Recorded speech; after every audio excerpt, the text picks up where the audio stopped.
A spate of accidents across the country and sub-Saharan Africa's premier book fair returns to the mother city. Good morning, I'm Karabo Maladzi.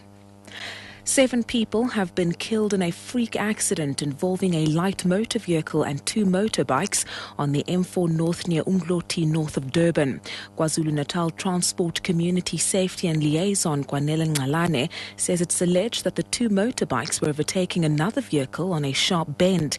He says all 5 occupants of the car and the 2 motorcyclists died at the scene. Ngalane has urged other road users to use the N2. 2 motorbikes were believed to be overtaking on a sharp bend and collided head-on with an oncoming Toyota Corolla. 7 people died on the scene, and all occupants in the Corolla were bent beyond recognition. However, the paramedics and our traffic officials are also there on the scene to establish what was the cause of the accident, but also to assist. Emergency personnel were kept very busy overnight following a number of accidents which left 6 people dead across Gauteng. In the first incident, 3 people were killed and 2 critically injured when a car overturned on the Bears-Naudé Drive bridge over the N14 in Muldersdrift, northwest of Johannesburg. SABC's Tsepo Pagane has more. It's believed that the driver lost control of the car, which overturned and rolled repeatedly on the bridge. A man was flung from the wreckage as the car rolled and was thrown off the bridge and onto the N14, where he was struck by a car. In Tembisa, a 7-year-old boy lost his life and 5 others sustained various injuries after the vehicle they were traveling in rolled on the R25. A man died after crashing his bike into a truck at the corners of Stanley Avenue and Leslie Street in Vereeniging. And a head-on collision between a taxi and a car left a man dead and 3 others injured at the Carousel Toll Plaza near Pretoria. The community of Houston and Mount Pleasant near Villiers-Dorp in the Overberg will hold a memorial service today to commemorate the lives of more than 50 people who died in a tragic bus crash 40 years ago. Houston Ward Councillor Mersha Andrews says school children, including 2 teachers from the Houston Primary School, had been on their way back from a rugby game in Paarl when the bus they were travelling in plunged off the old Uppington Bridge at Villiers-Dorp. Andrews, who was 9 years old at the time, lost a school teacher in the tragedy. This is bringing memories back, but it's also a very important day for the community as well as Mount Pleasant. My teacher was in that accident. When I spoke to one of the family members, he said, yes, it's so raw and it's so painful because you miss that people, especially this one auntie. She lost 2, a son and a daughter in this accident.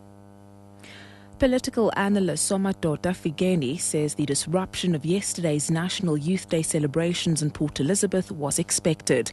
League members sang and chanted throughout the celebrations, calling for the League's expelled president, Julius Malema, to be reinstated. Minister in the presidency Collins Chabane stood in for President Jacob Zuma and addressed a rally as part of the celebrations. Figeni explains.